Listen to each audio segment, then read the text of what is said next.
Voilà, deuxième partie, territoire d'info avec la presse quotidienne régionale. C'est Bruno Retailleau, notre invité politique ce matin. Bonjour Bruno Retailleau. Bonjour Cyril Viguier. Le président du groupe LR au Sénat. Merci d'être avec nous sur ce plateau. En duplex et en direct avec nous ce matin de toutes les régions, Occitanie, Grand Est et Bretagne. Nos partenaires des télévisions locales vous intervieweront. Et elles sont toutes affiliées au réseau VIA, présidé par Christophe Musset et dirigé par Jean Brun. Et sur le plateau, à mes côtés, Oriane Mancini. Comme chaque fois, merci d'être avec nous, spécialiste politique de Public Sénat. Bonjour. Et Stéphane Vernet de Ouest France, qui dirige à Paris le bureau du plus grand quotidien francophone du monde, d'ailleurs, et quotidien français. Qui est le mien, puisque j'habite l'Ouest. Et vous, parce que vous, exactement, vous habitez l'Ouest, donc vous lisez tous les matins. Voilà. Bruno Retailleau, l'actualité, c'est la loi anti-casseurs à l'Assemblée nationale, d'ailleurs, dont vous étiez à l'origine, ici au Sénat. Cette nuit, les députés ont adopté l'interdiction administrative de manifester. Finalement, Bruno Retailleau, vous étiez inquiet qu'elle soit édulcorée, cette loi. Elle n'est pas tant que ça. Ces craintes, elles sont passées ce matin pour vous? Pas du tout. Non, pas du tout. Elles sont actuelles. Je veux rappeler l'origine de ce texte après notamment les événements du mois de mai et les Black Blocs, avec cette violence qui augmente, avec en France l'incapacité que nous avons à manifester librement sans qu'il y ait justement une dénaturation à travers des casseurs. Et il y a un problème dans notre loi, c'est que pour condamner, il faut établir un lien entre l'identité et la commission de l'acte. Et quand vous êtes cagoulé, quand vous êtes masqué, voilà, il y a un problème. Donc vous avez plus de 6000 interpellations et vous avez 152 mandats de dépôt. Donc il n'y a pas de suite, ou très peu de suite judiciaire. Donc non, elle est dénaturée. Elle est dénaturée. Je vais vous en donner un seul exemple sur ce que j'ai appelé la transformation de la contravention en délit pour se dissimuler le visage. Il faudra que le juge soit capable de prouver la mauvaise intention. C'est-à-dire qu'on devra dire, voilà, vous aviez bien l'intention, en vous dissimulant le visage, de troubler l'ordre public. Parce que sinon, on peut estimer qu'il fait froid, que vous avez protégé votre peau, que vous vous êtes protégé contre les gaz lacrymogènes. Non, mais de qui se moque-t-on ? Non, cette loi, elle est en train d'être dévitalisée. Alors, de deux choses l'une. C'est-à-dire que la loi, telle qu'elle va sortir de l'Assemblée nationale, elle sera inefficace, mais ne servira à rien. Donc, arrêtons de faire des lois qui servent à rien. Moi, je n'ai pas du tout envie qu'une loi porte mon nom si elle est inutile. On fait des lois pour être utiles aux Français. Et moi, je veux préserver la liberté de manifester pacifiquement. Voilà, c'est tout. Et moi, je pense qu'il y a deux hypothèses. Ou le gouvernement a voulu faire un gros clin d'œil, un coup de com', un gros clin d'œil appuyé à l'électorat de droite en reprenant ce texte-là, ou alors il est incapable de se faire entendre de sa majorité. En clair, il n'a pas de majorité ou elle est divisée. Dans les deux hypothèses, c'est inquiétant. Mais quelle est l'hypothèse que vous retenez, vous ? S'il n'y a pas de majorité, si le gouvernement, sur ces sujets qui sont importants, qui tiennent à cœur les Français, la sécurité, le retour de l'autorité de l'État, il y a de quoi quand même se préoccuper. Mais vous dites qu'Édouard Philippe, quand il a semblé reprendre votre loi au mois de janvier, ce n'était qu'un coup de com' finalement ? Non, il y a deux hypothèses. Voilà. Si elle est dénaturée, cette loi, elle ne servira absolument à rien. Moi, j'ai voulu simplement sanctionner ceux qui cassent, ceux qui pillent.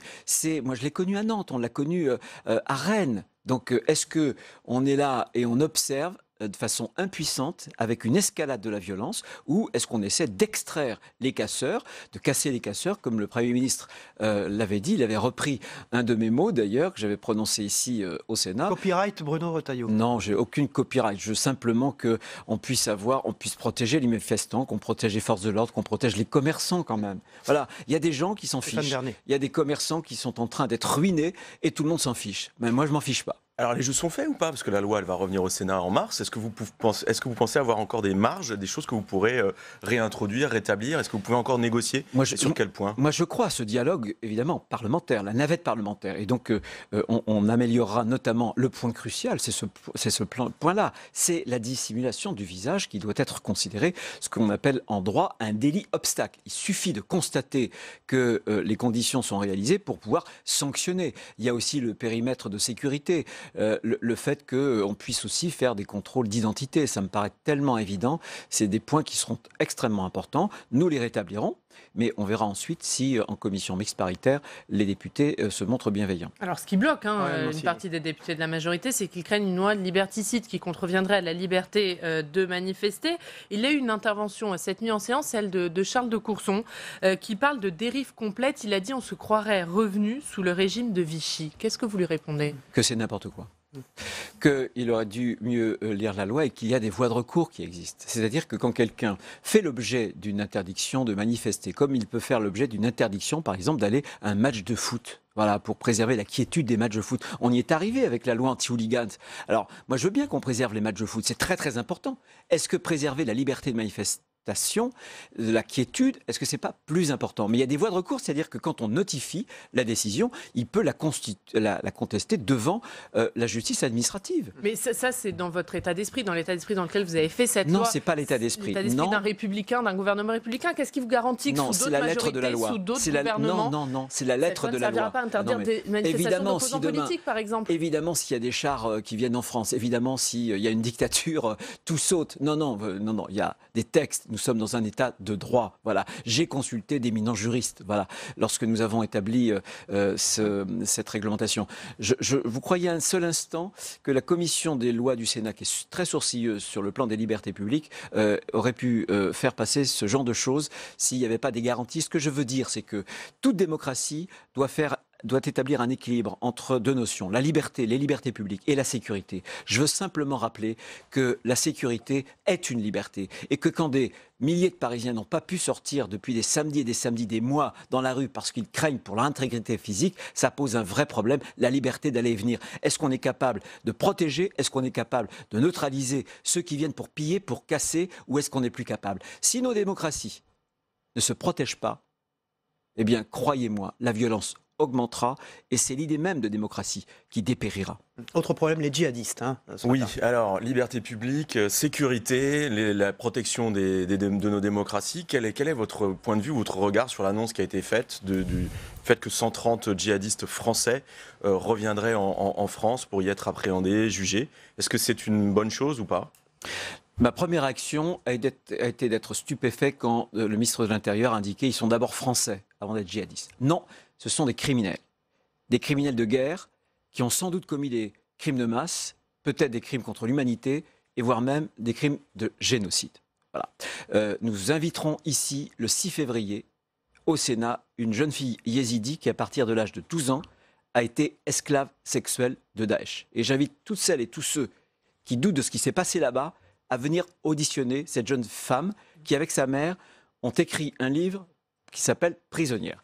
Donc, ce ne sont pas des Français d'abord, ce sont des criminels. Dans quel cadre elle sera invitée? C'est parce que je préside le groupe de soutien aux chrétiens d'Orient, aux yézidis, aux communautés. Et dans ce cadre-là, j'ai une collègue, Jackie Doromédi, qui a fait un reportage. Et nous avons voulu justement illustrer ce reportage avec ces femmes et notamment cette jeune femme. Pour alerter les gens que vous faites ce... Mais oui, donc voilà, il y a eu des crimes de guerre, etc. Donc, ils sont d'abord des djihadistes. Deux, il y a deux situations. Il y a l'Irak et la Syrie. L'Irak qui est un État constitué. J'ai toujours considéré que ceux qui avaient commis les crimes sur place devaient être jugés sur place. C'est très bien. Il y a maintenant la Syrie. La Syrie, il y a quand même un État. Certes, avec les Kurdes, on est dans une situation compliquée où il y a un chantage qui s'exerce sur nous. Moi, je pense qu'il ne faut pas se résoudre à les ramener en France. Il faut que la diplomatie française puisse discuter avec les Kurdes pour qu'ils puissent rester sur place. Évidemment, si les Kurdes nous disent à un moment donné, on les lâche, etc., alors là, il faudra s'assurer qu'on les emprisonne immédiatement. Mais avant d'en arriver là, croyez-moi, il y a beaucoup d'autres solutions. J'ai les chiffres, il y en a 130. Sur les 130, vous avez 70 mineurs de moins de 13 ans. Et sur les 60, il y a 10 binationaux, ceux-là ont les des choix dans la nationalité, et il y en a 50 autres. Voilà. Mais encore une fois, considérer que le rapatriement, c'est la première des solutions, je ne le crois pas. C'est la dernière des solutions. Qui vous a donné les chiffres? C'est le gouvernement? C'est Arnaud Danjean, qui est un ami, qui est un ancien des services extérieurs et qui a toujours de très bonnes sources. Voilà. Il y a la question aussi des djihadistes, donc ceux qui vont revenir, qu'il y en a qui reviendront, donc vous avez bien expliqué les choses, ils seront jugés. Il y a aussi la question des peines et de l'application des peines en France. Est-ce qu'aujourd'hui, vous estimez que les peines qui ont été appliquées aux djihadistes, elles sont trop longues, trop courtes, elles sont suffisantes? Et qu'est-ce qu'on fait une fois qu'ils sortent? Les peines ont été beaucoup trop courtes. La preuve, c'est qu'un certain nombre de djihadistes sont libérables dans les mois et les quelques années qui viennent. On a les moyens de dans un premier temps. Heureusement, nous avions durci le régime avec une peine à perpétuité, mais la perpétuité réelle doit être appliquée. Et moi, je vais au-delà. Je pense qu'il doit y avoir une peine de sûreté, comme on le fait notamment pour des pédophiles, etc., des individus dangereux, pour que ces individus soient définitivement retranchés de la société. Et on en prend les moyens. On passe à la loi Pacte, Oriane Mancini. Oui, une loi examinée en ce moment même au Sénat, la loi pour la croissance et la transformation des entreprises. Alors, beaucoup de points dans cette loi, mais un des points qui fait débat, c'est celui de la question des privatisations, notamment la privatisation d'Aéroports de Paris. Est-ce qu'au moment où l'État doit trouver de l'argent, finalement, ce n'est pas un bon moyen pour l'État d'en trouver ? Non, nous allons nous opposer à la privatisation d'ADP. Pourquoi ? Moi, j'avais été un des seuls, il y a quelques années, en 2006, à m'opposer à la privatisation des sociétés mixtes concessionnaires des autoroutes. Et on reconnaît que ça n'est pas une bonne chose, puisqu'aujourd'hui, on n'a plus les moyens de financer nos infrastructures. Si, on les finance avec les amendes, vous savez, les radars automatiques. Bien. Donc, on a vraiment un problème. Et là, on a la démonstration que de temps en temps, sur ce qui est l'essentiel, des infrastructures essentielles, des infrastructures de souveraineté comme l'aéroport de Paris, on a une situation de monopole. Eh bien, moi qui suis libéral, je considère que privatiser un monopole, c'est donner une rente financière au privé, indûment. Voilà. Et je considère par ailleurs que l'argent, justement, à travers qui est pour l'instant État, eh bien, à travers les dividendes, impose à l'État un certain nombre de règles, mais surtout lui donne un flux de revenus au cours du temps. Voilà, les autoroutes rapportaient. On a vendu, si j'ose dire, les bijoux de famille. On a fait un coup. Puis après, plus rien. Tandis que si on avait gardé, par exemple, les autoroutes, on aurait justement le produit des péages qui reviendrait à l'État pour financer d'autres infrastructures. Eh bien, ADP, c'est terrible parce qu'on privatise un monopole, ça n'a pas de sens sur le plan de l'économie et ça n'a pas de sens non plus puisqu'on privatise en quelque sorte nos frontières. C'est la première frontière, on doit la maîtriser. C'est une infrastructure stratégique. Et posez-vous la question, pourquoi est-ce que les États-Unis, qui est un grand pays libéral, ne privatisent pas ces grands aéroports ? Ni Munich d'ailleurs, ni Francfort. Voilà, donc moi je suis à la fois pour la liberté économique, mais justement, je ne veux pas qu'un monopole se transforme en rente financière pour une société privée. Bruno Retailleau, la politique, François-Xavier Bellamy, tête de liste aux européennes des Républicains. Est-ce que c'est une forme de coup de force de Laurent Wauquiez ? Est-ce que vous vous sentirez comptable si les résultats électoraux aux européennes ne sont pas là, vous, Bruno Retailleau ? Il y a un trio qui a été nommé. Ce trio, il exprime des sensibilités différentes de notre famille politique. La droite des valeurs avec François-Xavier Bellamy, la droite plus libérale avec Agnès Evren et enfin une droite plus régalienne avec justement Arnaud Danjean. Moi, je vais vous dire, je suis attristé par la tournure du débat. On est en train de reprocher ses opinions à François-Xavier Bellamy. Quand est-ce que nous allons parler d'Europe ? Un débat qui est encore un débat confisqué. Ensuite, on voit bien qu'en France, où est le problème démocratique ? C'est parce qu'il y a des sujets sur lesquels on condamne les gens, on les disqualifie avant même d'écouter leurs arguments. Et ceux qui font profession, habituellement, de tolérance, ce sont les plus intolérants. Ces gens-là auraient dit avec Sartre en 1965, tout anticommuniste est un chien. Et aujourd'hui, on lasse les chiens sur François-Xavier Bellamy parce qu'on considère qu'il y a délit d'opinion. C'est inqualifiable. Ça vient de votre famille politique, ça, Bruno Retailleau, c'est en interne qu'il est critiqué. Absolument. Mais moi, je suis pour la liberté d'expression, pour tous, de droite, de gauche ou d'ailleurs. Simplement, je veux qu'on débatte. Pourquoi ? Parce que l'Europe va jouer gros, très très gros. Pour ma part, je pense que cette élection, c'est l'élection de la dernière chance pour l'Europe. Il faut changer l'Europe si on veut garder l'Europe et la faire progresser. Et quand est-ce qu'on va vraiment parler de l'Europe ? Alors qu'on se focalise sur des débats qui n'ont rien à voir. L'élection de la dernière chance pour l'Europe, est-ce que ce n'est pas aussi l'élection de la dernière chance pour Laurent Wauquiez ? À partir de quel résultat est-ce que vous considérez que ce sera un succès ? J'allais vous dire, on s'en fiche. C'est pas que je m'en fiche de Laurent Wauquiez. Vous n'avez pas répondu à ma question. Est-ce que vous sentirez comptable, vous, des résultats de ces élections européennes? Non, mais pour notre famille politique doit se sentir comptable et nous devons faire campagne. Ça me paraît absolument évident.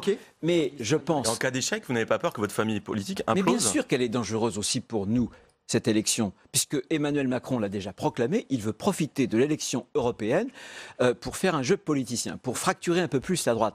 Je dis aux Français, quoi qu'ils pensent, je crois qu'on a intérêt d'avoir une opposition républicaine, de droite et de gauche d'ailleurs, pour ne pas laisser un face-à-face entre Emmanuel Macron et Madame Le Pen. C'est ce que veut Emmanuel Macron, parce que Emmanuel Macron, aujourd'hui, a un objectif. D'abord, se faire réélire dans 3 ans. Bien, moi, je veux qu'on parle de l'Europe, et nous allons proposer une autre Europe. Monsieur Macron, c'est l'Europe de la Commission toute puissante.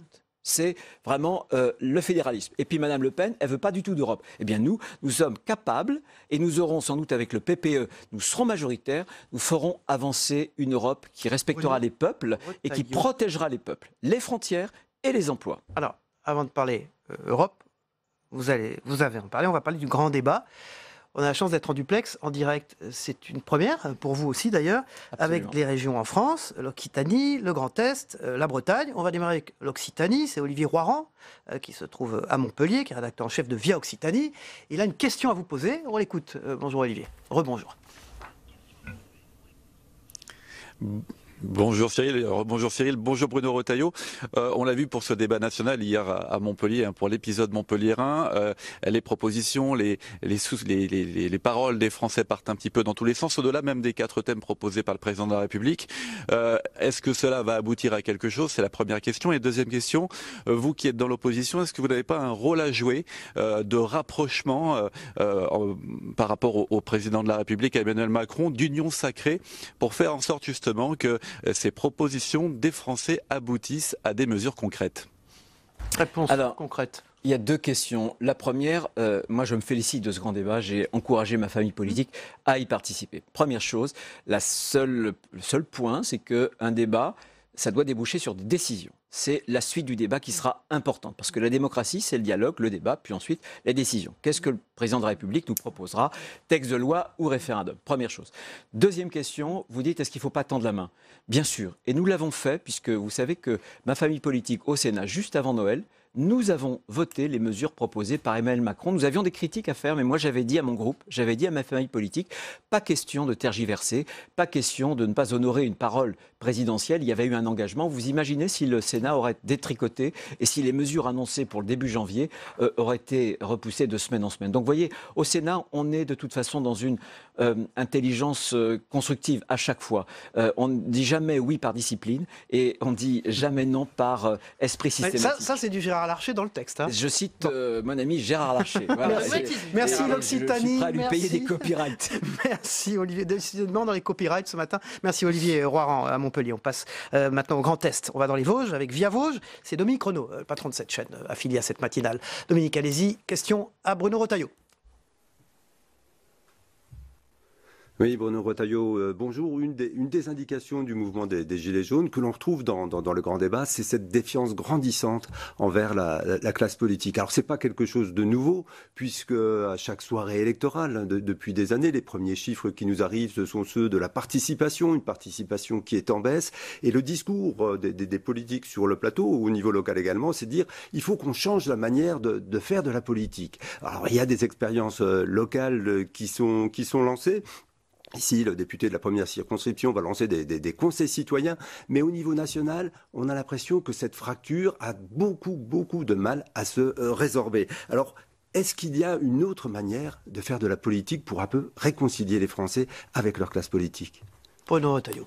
Bien sûr, mais cette question, on se la pose depuis des années et des années. C'est une question qui, depuis l'avènement de la démocratie, est toujours posée. Moi, je pense qu'on arrive à un point où notre société s'est transformée. Il y a les réseaux sociaux, il y a des chaînes d'information continue qui bouleversent énormément les choses, les conditions. Moi, je pense qu'il faut mieux articuler la démocratie représentative avec la démocratie directe. Moi, je pense que je suis pour la démocratie représentative. Je suis aussi pour une utilisation du référendum plus fréquente, du référendum au niveau local, à condition de ne pas faire comme Notre-Dame-des-Landes, où la population avait été appelée aux urnes et on a fait l'inverse. M. Macron a choisi de faire l'inverse du suffrage. Mais je pense qu'il faut trouver ce bon équilibre entre référendum, démocratie directe et puis démocratie représentative. Et nous, on doit s'améliorer, on doit être, c'est vrai, exemplaire, mais on est des hommes et des femmes. Simplement, on doit être aussi ancré dans nos territoires. Moi, je crois, voyez, je pense que le cumul des mandats, c'était une faute. Et on voit que quand on a des parlementaires totalement hors sol, c'est pas pareil. Les gens, en fait, ils font confiance à des élus qui sont proches. Pourquoi est-ce que le maire est dans tous les sondages plébiscités? Parce que c'est l'homme de la démocratie de proximité. Et en France, malheureusement, on a construit une société d'éloignement. On a fait des régions plus grandes, des cantons plus grands, des communautés de communes toujours plus grandes. Et en étirant la géographie, on a cassé la confiance, bien souvent. Donc c'est tout ça qu'il faut raccommoder. Merci beaucoup de l'intervention en direct des Vosges de notre ami Dominique Renaud qui préside Via Vosges, chaîne partenaire. On part, Bruno Retailleau, c'est un peu nouveau pour vous comme expérience. En Bretagne, en direct, c'est Samuel Petit qui est le rédacteur en chef du Télégramme et qui intervient grâce aux moyens de TBO, la chaîne du groupe Le Télégramme d'ailleurs, TNT en Bretagne. Samuel Petit, question à Bruno Retailleau. Bruno Retailleau, bonjour. Il y a un sentiment général qui domine en Bretagne, dans la colère des Gilets jaunes et dans le grand débat. C'est une forme de lassitude à l'égard de la décision politique qui vient d'en haut.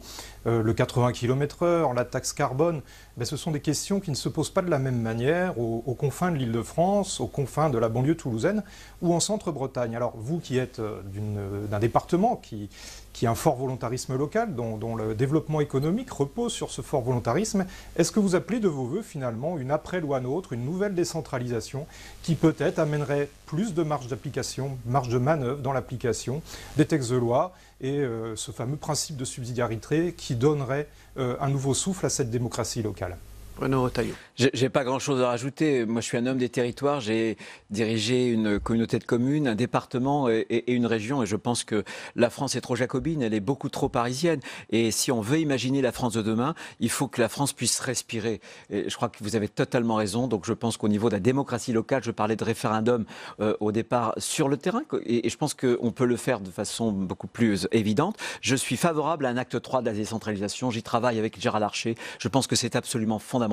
Je suis favorable aussi à un droit élargi pour l'expérimentation et aussi pour la diversification. On ne peut pas gérer la Guadeloupe ou j'étais l'autre jour, d'autres mois en Nouvelle-Calédonie, comme on peut faire en Bretagne ou même en Vendée. Voyez. Donc je pense que cette France des territoires, c'est pas la France d'hier. Voyez. Pour moi, c'est la France de demain.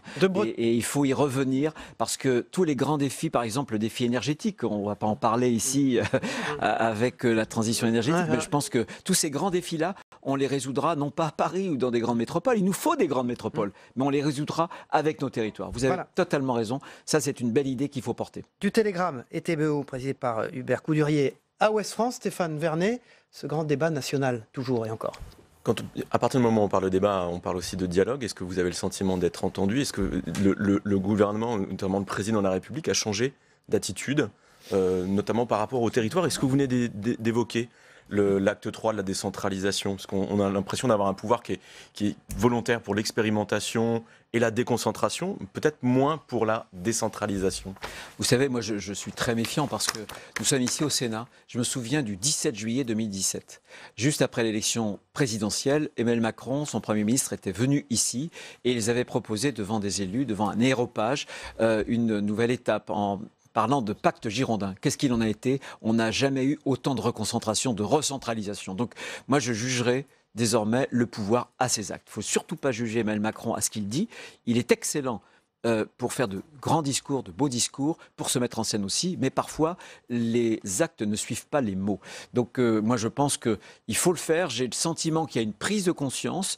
Nous avons, avec mon groupe LR au Sénat, fait avec l'IFOP un sondage qui voit bien et qui a mesuré d'ailleurs la lassitude des maires, le découragement des maires et notamment cette idée qu'ils sont méprisés par le gouvernement central, par l'État. Près de la moitié d'entre eux disent qu'ils ne se représenteront pas en 2020, 49%. Exactement. Et jamais on a eu cela. On atteint un sommet et je pense que cette fatigue, cette lassitude démocratique, elle est très préoccupante parce que ce sont les maires, vous savez, qui tiennent la trame civique française et je crois qu'il faut y prendre garde. J'appelle le gouvernement à revenir sur des décisions et à prendre de nouvelles décisions, notamment pour qu'il y ait un nouvel élan de décentralisation en France. C'est la seule chose qu'on puisse faire, je crois, pour moderniser territorialement la France. Merci Bruno Retailleau, le président du groupe LR au Sénat, d'avoir été notre invité politique. Merci aux télévisions locales de France, en duplex et en direct, nos partenaires en Occitanie, dans le Grand Est et en Bretagne ce matin. Merci Stéphane Vernet de Ouest France et merci Oriane Mancini. On passe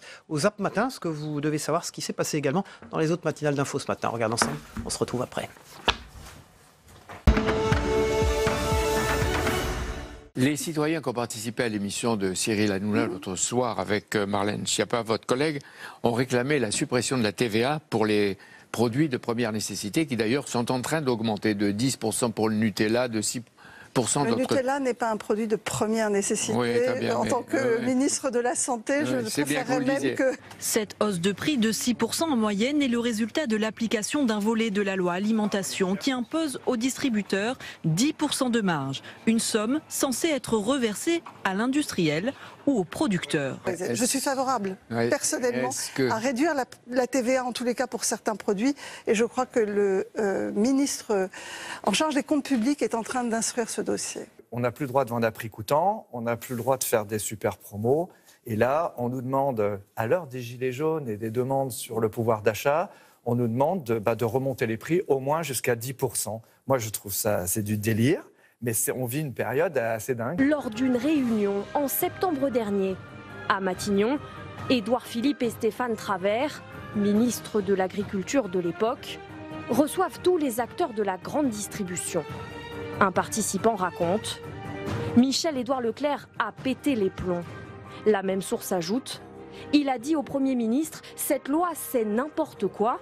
Une vaste plaisanterie. Il va falloir qu'on soit vigilant à ce que les grands groupes nourrissent pas les dividendes avec les agriculteurs comme désignés étant les vaches à lait. Édouard Philippe s'agace et il répond « Je connais mal la distribution, en revanche la politique je connais. Mais les électeurs ils sont chez moi », rétorque le patron de l'enseigne. Michel-Édouard Leclerc est une bête politique, confirme un spécialiste de la grande distribution. Il a non pas une armée de militants, mais une armée de consommateurs. Il est puissant et effrayant. Je veux compenser toutes ces hausses qu'on nous impose en rebaissant, en prenant sur nos marges et en faisant bénéficier le consommateur sur nos marques de distributeurs. Mais c'est vrai qu'on est obligé d'appliquer la loi. Donc on a besoin, au 1er février, il y a des produits... Enfin, on a quand même super stocké et je pense qu'on va différer un peu les choses. Vous avez fait des stocks pour ne pas augmenter tout de suite dès vendredi les prix. Ça, c'est bon à savoir pour le consommateur. Comme aujourd'hui, on contraint la grande distribution à ne pas prendre toute la marge qu'elle prend aujourd'hui sur tout le circuit alimentaire. Aujourd'hui, quand vous avez un produit dans votre assiette, sur l'ensemble de la marge et de la valeur qui est dans votre assiette, 6,5% et 20% en faveur du producteur, de l'agriculteur. C'est ça qu'il faut changer. Troisième partie de notre émission dans un instant avec Territoire Sénat. On s'y retrouve. À tout de suite.